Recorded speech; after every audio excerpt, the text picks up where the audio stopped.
pretensioso e equivocado. A nora dele se mata por conta disso. A neta dele está na casa do juiz que condenou seu filho.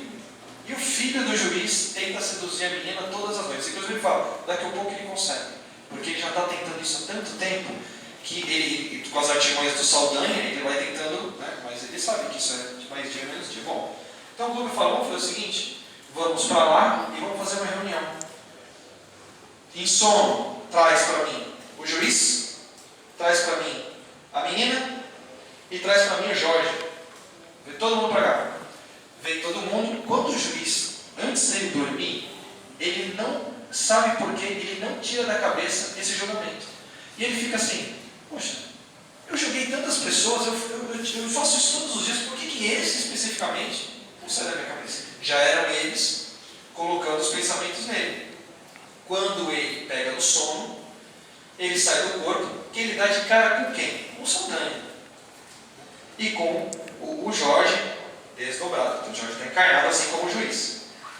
Bom, aí primeiro aquela impressão ruim de medo, de pavor, porque ele sabe que o Saldanha perseguia ele no sonho, quando ele dormia, eles se encontravam. Então o juiz já tinha essa lembrança do Saldanha.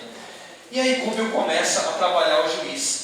E o juiz se diz indignado, porque ele é uma autoridade. Onde já se viu, você vai questionar uma decisão minha? De jeito nenhum. E aí Gúbio começa a relembrar, porque isso é um mecanismo muito poderoso do plano espiritual, que é relembrar, trazer as memórias, né, dos espíritos. E ele começa a fazer o juiz lembrar de quantas decisões ele tomou equivocadas, de quantas decisões ele fez sem levando em consideração interesses materiais, levando em consideração interesses sociais. Será que o da Margarida, o do Jorge, não pudesse ter sido um desses? Aí ele fala, mas eu não julguei o Jorge errado, ele é culpado. E aí vem mais uma fantástica elucidação de Gúbio. Ele fala, ele é culpado. Se ele foi preso, ele foi culpado, mas desse crime, não. Esse não foi ele que fez. Então aí fica uma situação ruim, de novo, para o passado. Vem cá, sabe o que aconteceu? Vocês, em encarnação passada, você foi um fazendeiro, o Jorge que você condenou, ele foi teu escravo, e o Jorge matou seu filho. Encarnação passada. Então, o que ele recebeu de punição agora, valeu, tudo bem, pela outra, mas nessa vida, ele não estava culpado, não tem nada a ver. E mais, você condenou uma pessoa inocente e trouxe para sua casa a filha dele, que hoje está sendo seduzida pelo seu filho. Você tem que proteger a menina. E aí, é claro que um envolvimento espiritual muito carinhoso convence o juiz a rever o caso. Ele fala assim, quando você acordar, você não vai lembrar da nossa conversa, assim como a gente está acontecendo aqui, mas você vai, com um pensamento muito forte, querer mudar, querer rever esse processo. Vai lá e liberta o Jorge. E faz com que seu filho, eles sabiam que o matrimônio dos dois ia acontecer, não tinha jeito, mas faz com que ele leve isso a sério. Muito bem, isso acontece. Quando esse enlace todo está resolvido, o que acontece? Saldanha chega para ele e fala, tá bom, então agora eu estou com você, eu não quero mais o mal. Primeiro libertado, Saldanha, além dos outros todos desencarnados, mas o mais importante aqui no objetivo do Gúbio, Saldanha, está liberto, ele não quer mais o mal. Ele fala, olha, eu não sei quais serão as minhas consequências, porque ele conhece o chefe. Ele fala, eu não sei o que vai acontecer, mas agora eu quero trabalhar no bem. E aqui uma outra elucidação importante. A direção se a gente hoje está envolvido está direcionando os pensamentos para o mal, obviamente nós estamos contraindo com isso, com as nossas ações, uma carga que vai ter que ser resolvida alguma hora, lei de causa e efeito. Só que se a gente quiser mudar isso para o bem, isso pode ser feito instantaneamente. Não, a mudança da direção do pensamento do mal para o bem, ela acontece na hora. Ou você vai pagar suas dívidas, o que você fez não vai ficar de graça. Mas se a partir desse segundo você quiser fazer o bem em vez do mal, tudo bem, bora. E é isso que Gúbio explica para o Saldanha. E aí quando ele volta, ele fala, posso fazer? Primeira coisa, era a Saldanha mais 2 hipnotizadores que comandavam aquilo tudo. Ele falou, vamos pegar mais o outro hipnotizador e explica para ele o que aconteceu com você. Vamos convencer ele a vir com a gente. Muito bem, é isso que o Saldanha está fazendo aqui. Explicando para ele que existia uma opção, conta para ele o que aconteceu, o que Google fez, ele fica muito agradecido por isso e até ajuda também, eu não vou entrar no detalhe aqui, mas ele ajuda também a família desse outro obsessor, que, pelo mesmo método que ele ajudou Saldanha. Ele tem um filho que está sendo assassinado por um outro encarnado, que está dando veneno para o menino, ele vai lá e salva a família, e então esse outro espírito passa a fazer parte da turma do bem agora, né? São esses 3 mais esses 2. A Margarida continua na cama e tem esse hipnotizador aqui, que ele está tão viciado para fazer mal para a Margarida, que ele nem se dá conta de quem está no quarto. Nem se dá conta da conversa aqui deles, ele não vê nada. Bom, esse aqui é Gaspar. Aí vai de novo, Gúbio faz o quê?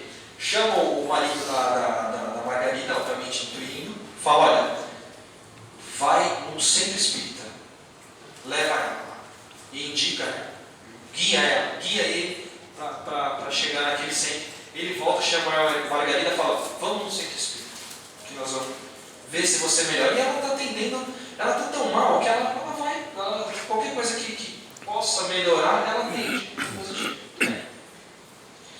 Chega no centro espírita, começam os trabalhos à noite e durante esses trabalhos, o que eles fazem? Eles levam o Gaspar lá, que é aquele obsessor, o hipnotizador que não ouvia eles, levam o Gaspar se manifesta através de uma médium que estava lá e através da doutrinação eles conseguem tirar o Gaspar também desse ciclo de ódio, de vingança. Então, mais por amor, mais um caso resolvido aqui. A Margarida, as formas e voz aqui em volta dela, André Luiz uma na mão, aqui também tem mais, também. E muito bem, libertam o Gaspar. Mais importante, aqui também, além de libertar Gaspar, eles tiram todas as formas ovais de Margarida, deixam ela completamente liberada da obsessão. Numa sessão espírita, onde eles já tinham tirado os 2 obsessores principais e o último, que era o que estava mais ligado a ela. Quando ele sai, fica fácil tirar aqui as outras formas ovais. Bom, feito isso, eles voltam para casa, Margarida totalmente renovada por conta da saída de toda essa carga negativa. Quando eles voltam para casa, bom, aí a gente tem um problema.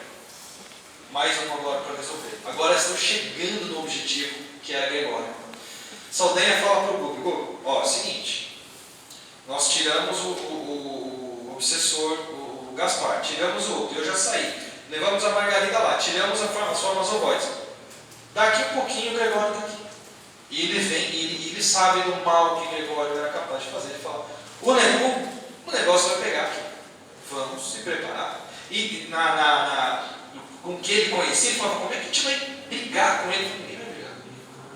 Então, Gúbio prepara a casa, aqui é a casa de Margarida, e prepara a casa toda eles chamam de pontos de luz, né? Em volta da casa.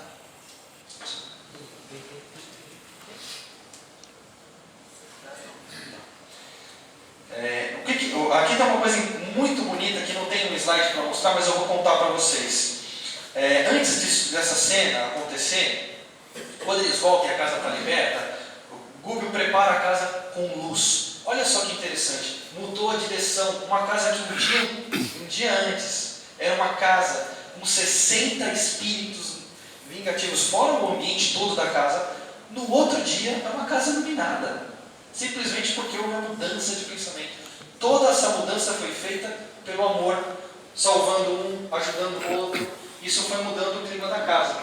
Bom, quando essa casa muda de clima, aí acontece uma coisa que para mim é fantástica nesse livro, a libertação. que é o seguinte: quando a casa fica iluminada, eles recebem os espíritos que estão em volta pela rua, vêm aqui e falam: olha, uma salvação, começam a ir lá buscar ajuda. Eles veem aquela casa iluminada: escuta, pode me ajudar, por favor, eu estou cansado do mal, outro tem um problema, outro tem um problema. Eles começam a chegar na casa. Também chegam os espíritos do Gregório. Eles chegam, chamam o Saldanha e falam: escuta, o que está acontecendo aqui? O Saldanha fala: agora essa casa tem outro número. Ah, eles falam: então se preparem, porque o negócio não vai ficar assim. Vou avisar o chefe e o negócio não vai ficar fácil. E Saldanha, já instruído pelo Rubio, mantém a fé. Fala: tá bom, faz o que você quiser.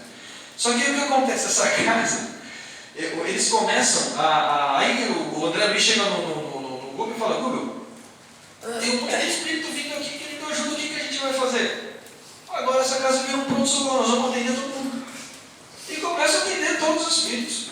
E contam, e ajudam, e vai um que tem um problema, outro que tem outro problema. E começam a fazer todos os espíritos. Essa casa, em 24 horas, passou de uma casa das trevas para um pronto-socorro espiritual. Basta a mudança de padrão vibratório. Bom, quando está terminando essa dura a noite inteira, quando está para terminar, eis que vem aqui Matilde. Só que para Matilde conseguir aparecer aqui, precisa que o Rubio, que era o espírito mais elevado, faça um trabalho muito difícil para poder trazer o material fluídico necessário para a Margarida se apresentar, para a Matilde se apresentar aqui. O que ela vem fazer aqui? Ela vem agradecê-los pelo que eles fizeram e alertá-los pelo que vai acontecer. Olha, a partir de agora, o que vai acontecer daqui para frente? Quem estiver inclinado no bem, vai junto com o Rubio voltar e ir para uma colônia espiritual. Sair dessa região de sofrimento, sair desse clima e ir para uma colônia para poder melhorar o seu espírito. Só que a parte mais difícil do trabalho vai ser agora. Porque quando vocês saírem daqui, vocês vão enfrentar Gregório. Então, mantenham a fé. E aí ela faz uma oração muito bonita, envolve todo mundo se emociona, e então estão preparados para o próximo dia, que é a viagem deles. Margarida já está resolvida aqui. Bom, no outro dia, lá vão eles. Rubio explica para eles que eles vão andando, explica porque eles não têm a menor condição de volitar aqui, ou de qualquer coisa desse tipo. Vão andando todos juntos, explica da importância da oração, padrão vibratório, explica que eles vão passar por uma fase difícil, mas que eles estão com Deus, estão com Jesus e que isso vai ser passageiro. Bom, quando eles chegam num determinado local, antes da colônia, Rubio sabe que é a hora. E aí ele obviamente Saldanha está aqui desesperadíssimo, porque ele sabe que o negócio não vai ser fácil. Inclusive ele chega a sugerir para o Rubio que eles utilizam, que armas que eles iam usar. Como que eles iam? Não dava para eles montarem uma camada energética, fazer alguma coisa para combater? Não vão precisar. Só oração. Ele falou: quem vai defender a gente? Deus. A gente aqui não vai fazer nada além disso. E quando ele está terminando, e aí ele dá um aviso também muito importante para todo mundo, que é: não dispersem, não tente fugir daqui, porque se alguém sair daqui, pode ser muito perigoso, porque aqui nós estamos juntos, mas se vocês escaparem daqui, aí é cada um por si, não dá para a gente ajudar. Bom, o que vai acontecer? Gregório chega, obviamente a primeira pessoa que ele vai em cima é do Rubio, que foi o chefe dessa expedição de salvamento, de libertação. Quando ele chega no Rubio, obviamente ele começa a despejar todo o ódio dele em cima, dizendo: olha, o que você pensa que é para ter feito esse tipo de salvamento aqui, eu pego os meus soldados, ele chama de soldado, E Gúbio simplesmente não se levanta, continua ajoelhando, e ele vai falando. E ele fica nervoso. Quando o Saldanha é desesperado, porque ele estava falando com ele, agora ele vai ter um problema sério com o exército Você vê que ele está aqui, inclusive, com uma espada na mão. Quando o Gregório ia fazer algo para Gúbio, a mãe dele aparece no meio dessa situação toda. Obviamente, ela só conseguiu esse tipo de aparição, ela conseguiu que ela fosse visível a eles devido a muita ajuda do plano espiritual para trazer fluido suficiente, porque a Matilde, ela pertence a níveis espirituais muito maiores do que aqui. Bom, quando ela aparece, ela começa a falar, e aí aqui de novo, o amor de mãe por filho. É um amor que não tem limite. E ela começa a falar com ele, mas o primeiro choque, a primeira reação dele com a imagem dela projetada, porque aqui era só a imagem dela projetada, primeiro, né? Era só a imagem dela. E ele se abala, mas ele não chega a voltar atrás, não. E ele fala, eu conheço, porque ele é muito inteligente, ele fala, eu conheço quais são as artimanhas do mal. Isso aqui não é real. Eu vou, e aí ele saca, ele tira a espada e vai para cima. Quando ele faz isso, aí então ela se materializa de fato. Aí ela aparece de verdade. Inclusive podendo pegar. Aí acabou.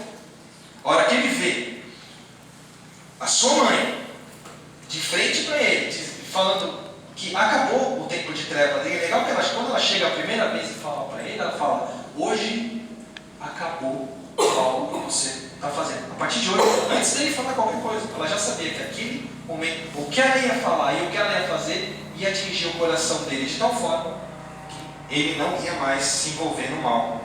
Dito e feito, ela consegue que ele largue a espada, cai em prantos, e ela consegue nesse momento socorrer. Quando ela consegue fazer isso, esses espíritos todos que estão com ele aqui, debandam. Uns vão pro grupo deles aqui, os outros dispersos. Porque eles ficam desesperados. O chefe caiu, o chefe não está mais envolvido no mal, ele veio para o amor da mãe dele e cessou isso aqui. Repito, isso aqui é uma história verídica, não é uma historinha. Aconteceu de fato. Quando isso aqui acontece, aliás, eu esqueci uma coisa importante. Antes desse fato aqui, quando ela estava lá na casa, antes dela vir para cá, eles trazem margarida para ela. E ela fala com a menina. E aqui ela dá uma lição para as mães, para os pais, muito importante.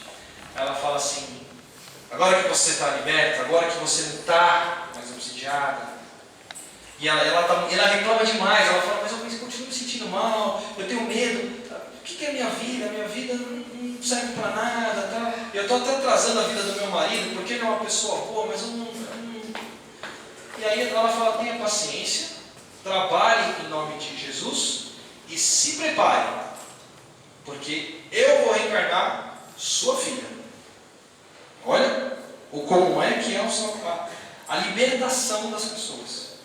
Matilde, um espírito de nível hierárquico, mas de nível espiritual muito elevado, fala para Margarida, olha, que acabou de ser liberta, está numa situação muito ruim ainda, se prepara, porque eu vou ser sua filha, e eu vou te pedir que quando eu reencarnar, que você não me mime, que você não me proteja demais. Ela até cita o exemplo aqui de uma árvore, ou de uma planta que fica numa incubadora, que fica fechada, que não recebe nenhum tipo de vento, de chuva, cresce bonita, mas não sabe nada, não é forte. Ela fala, me deixe evoluir, me deixe sentir as dificuldades, por favor, não me pode de sofrer as dificuldades da vida para que eu consiga crescer forte. E uma coisa muito importante é que quando ela está falando isso, é aqui, ó. Quando ela está falando isso daqui com Margarida,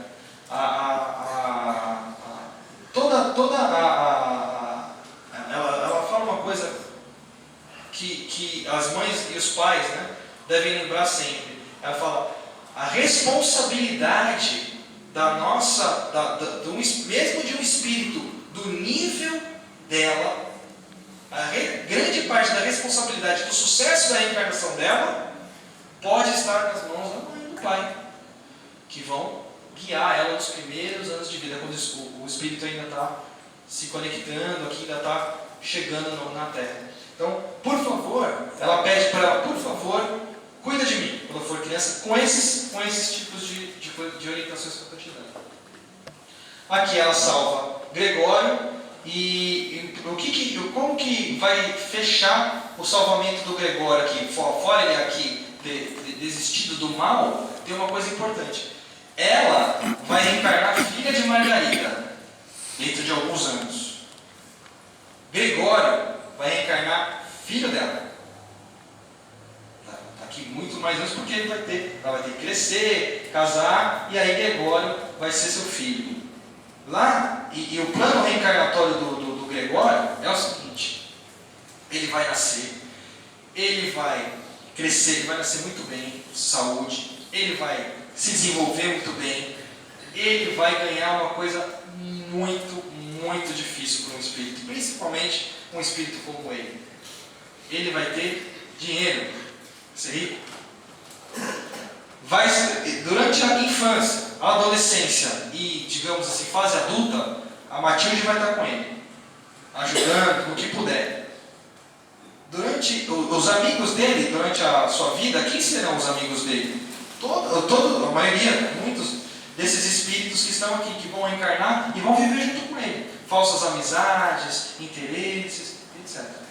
Quando a vida dele começar a ficar difícil sob o ponto de vista material, né, porque ele vai perder a sua fortuna, junto com a sua fortuna, os seus amigos, o seu poder e tudo que está junto com isso, ela já vai estar na pátria espiritual.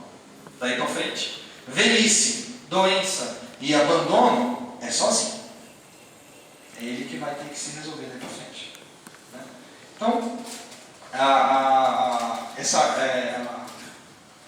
imagem final, né, ele sentou, veio aqui unhas de monstro, né, com sua roupa, abraçado a sua mãe, no desfecho da história. Ela leva ele para a colônia espiritual no colo, e, obviamente não tem nenhum tipo de condição de volitar. Aqui fica o grupo que vai continuar andando, né, rumo à colônia espiritual.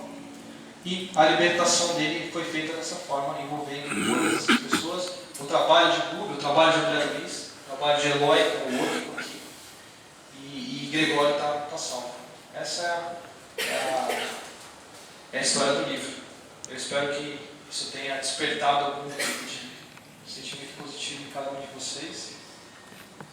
E que todos fiquem com Jesus.